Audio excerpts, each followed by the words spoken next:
Are you ready for a new challenge? How about a triathlon? Putting together the three sports of swimming, cycling and running can be daunting, but we're here to guide you through the process so you know how you can go about becoming a triathlete.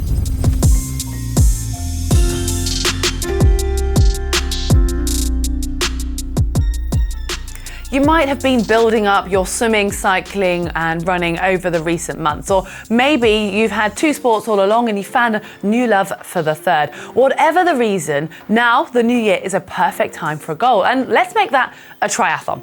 Well, a triathlon is swimming, cycling and running in that order and all consecutively with a small transition between each. And it comes in various distances. You've got the super sprint, the Olympic and so on. But if you're starting as a new one, I'd recommend you look at one of those three. If swimming is something that's quite daunting or something you struggle with, I would suggest starting with the super sprint, as that's the shortest swim of just 400 meters, followed by a 20k bike and a 5k run. Then you move up to the sprint, which the swim goes up to 750, but the bike and the run stay the same distance. And if you are ready for a challenge or you've already done a little bit more of the three sports, and you could go for an Olympic distance, which is 1500 meters of swimming, followed by 40k cycling, and then 10k of running. I'm not actually going to suggest that you look at an Ironman or half Ironman distance just yet, because they are pretty large distances, but you might be pleased to know, if swimming's your weakest discipline, that the ratio of swim compared to bike and run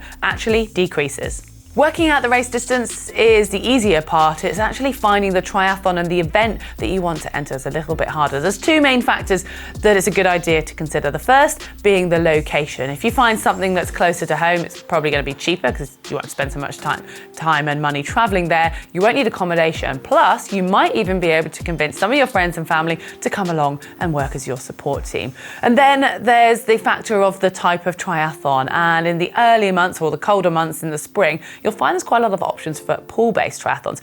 If swimming is something that you're a little bit nervous about and you haven't done much in the way of open water, I would really recommend doing a pool triathlon first, and then as the season goes on, you can progress to swimming open water. And I don't know how much choice you'll have for triathlons within your area, but there are a few other things to consider, such as the type of course. Is it going to be hilly? Is it even off-road if you want to do some mountain biking, or you like an off-road run? And maybe are the roads closed? There's a few extra things to consider if you have that choice.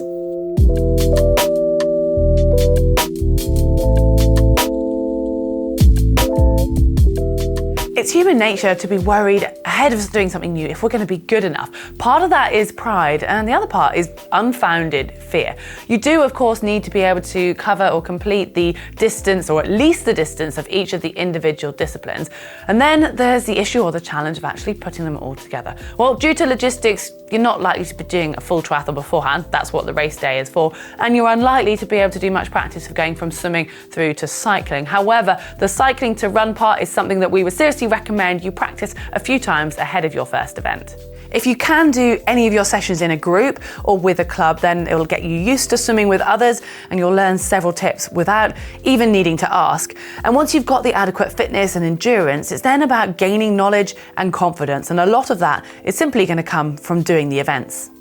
Triathlon is such a leveler as a sport, but you might be intimidated by seeing amazing swimmers or brilliant cyclists, really fast runners. However, consistency is the key. There is no point in being really good at one of the sports if you can't do the other two. So bear that in mind as you approach your first event, and give a little bit more time and effort to your weakest discipline.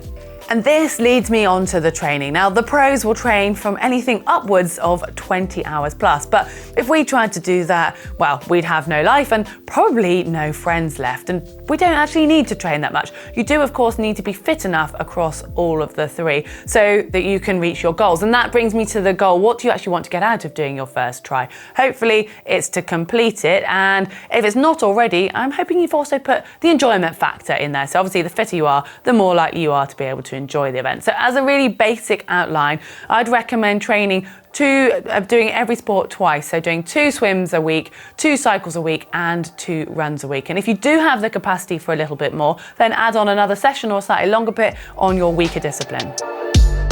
It really depends on your baseline fitness and what your sporting background is as to how long you're actually going to need to prepare.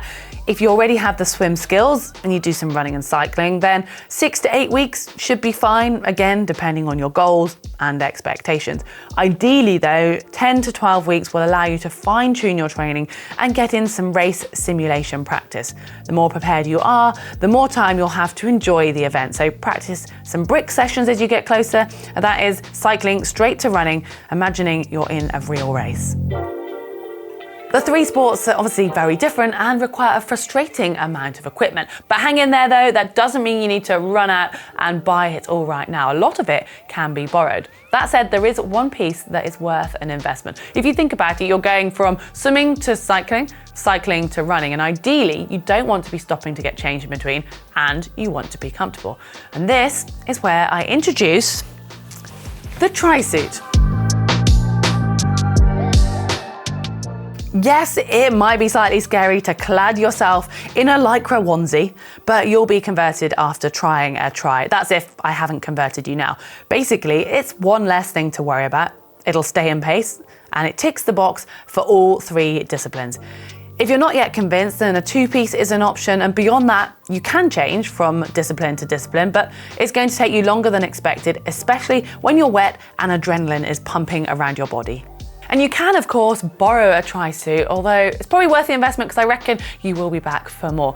And the rest of the kit is much easier to borrow. Obviously, you're already going to have your training kit, which is perfectly fine for racing, but there might be a few extra things you need. If it's a pool-based triathlon, then you've already got that kit. If it is open water and you don't yet have a wetsuit, you can quite often borrow. Even some events will hire, but there's a great secondhand market for that too. When it comes to the bike, it needs to have working brakes and be roadworthy, although hopefully if you've been training on it, it'll already be ticking those boxes. And then there's a couple of smaller pieces that will just make your triathlon experience a little bit easier and a fairly sort of cheap investment. Some elastic laces are a good idea for your trainers because it's amazing how hard it is trying to do up shoelaces when you're sweaty and in a rush. So just makes your shoe really easy to put on. And also a race belt, which is simply basically a piece of elastic that goes around your waist that you attach your race number to, because when you're on the bike, it needs to be on your back, and when you're on the run, it needs to be on your front, and it just adds to the simplicity. This has very much been a rough guide, and I know that each of you will be coming into your first triathlon from a completely different angle to the next person. And for me, it's really about that confidence. So the more you can do beforehand, the more you can build up your confidence, the more you're going to enjoy it. If it still seems a little bit too daunting to go into a full triathlon for the first time, then how about going about it like I did? I actually approached it in a relay format. So the very first triathlon I did, I don't know whether you can actually count it, was just doing the swim part of a relay leg. Then the next one I just did the bike leg. And then soon after that, I actually put it all together myself and did a triathlon, and I felt far more prepared that way. So there's different options, maybe even going along to watch or support a friend do them, and anything that will just help that confidence before the day. And let us know if you are approaching your first triathlon or you're thinking about a new goal for this new year, and share those thoughts in the comment section below. We can all help you guys, and you can help each other as well. If you've enjoyed it, give us a like. Remember, you can follow us on our social media channels, and you can also subscribe so you get all of our videos here on YouTube.